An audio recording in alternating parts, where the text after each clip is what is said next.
വയലാർ ഗ്രാമപഞ്ചായത്ത് അത്തച്ചമയ ഘോഷയാത്രയും കുടുംബശ്രീ CDS വാർഷികാഘോഷവും സംഘടിപ്പിച്ചു.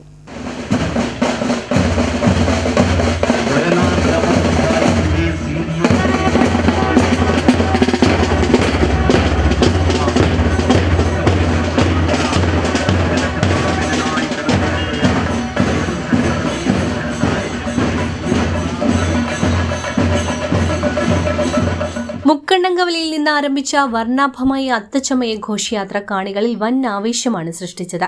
തുടർന്ന് നടന്ന പൊതുസമ്മേളനം P. പ്രസാദ് MLA ഉദ്ഘാടനം ചെയ്തു. വയലാർ ഗ്രാമപഞ്ചായത്തിന്റെ അത്തച്ചമയ ഘോഷയാത്ര വലിയ ജനപങ്കാളിത്തം, അങ്ങേയറ്റം എന്താ പറയുക, നിറങ്ങൾ വാരിക്കോരി ഒഴിച്ചതുപോലെ നമ്മുടെ അമ്മമാർ, സഹോദരിമാർ ഈ ഗ്രാമവീഥികളിലൂടെ നടന്നു വന്നപ്പോൾ അത് വയലാറിൻ്റെ ഗ്രാമത്തിന് ഏറ്റവും ആനന്ദകരമായ ഒന്നായി മാറി.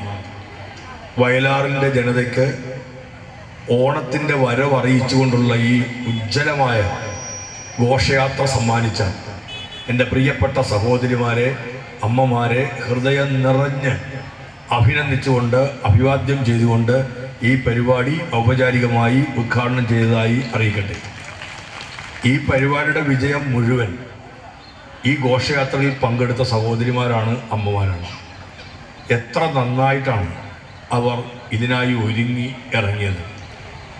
കുറേ ദൂരം നടന്നവരുണ്ട്, കുറച്ച് ദൂരം നടന്നവരുണ്ടാവും. പക്ഷെ എന്നാൽ അതിമനോഹരമായൊരു ഘോഷയാത്ര അണിയിച്ചൊരുക്കാൻ വയലാറിൽ കുടുംബശ്രീ നടത്തുന്നത് പോലെ ഇടപെടൽ വേറെ ആർക്കും നടത്തിയിട്ടുമില്ല, നടക്കുകയുമില്ല. ഇതൊരു വലിയ ജനപങ്കാളിത്തമാണ്. ഞാനും വിചാരിച്ചില്ല ഇത്രയും. ഇടയ്ക്ക് നിങ്ങളിൽ പലർക്കും അറിയില്ലായിരിക്കും, ഈശ്വര പ്രാർത്ഥന തുടങ്ങിയിട്ട് ഞങ്ങൾ നിർത്തിയതാണ്. പിന്നെയാണ് ഒരു പകുതിയിൽ കൂടുതൽ ആൾക്കാർ ഇവിടേക്ക് എത്തിച്ചേർന്നത്. വയലാർ ഗ്രാമപഞ്ചായത്ത് പ്രസിഡന്റ് ബിന്ദു മുരളി ചടങ്ങിൽ അധ്യക്ഷത വഹിച്ചു. ജില്ലാ പഞ്ചായത്ത് സ്ഥിരം സമിതി അധ്യക്ഷ സന്ധ്യാബെന്നി മുഖ്യാതിഥിയായിരുന്നു. Panchayat vice president MG Nair, block ഗ്രാമപഞ്ചായത്ത് ജനപ്രതിനിധികൾ, മറ്റ് സാമൂഹ്യ രാഷ്ട്രീയ നേതാക്കൾ എന്നിവർ സംസാരിച്ചു.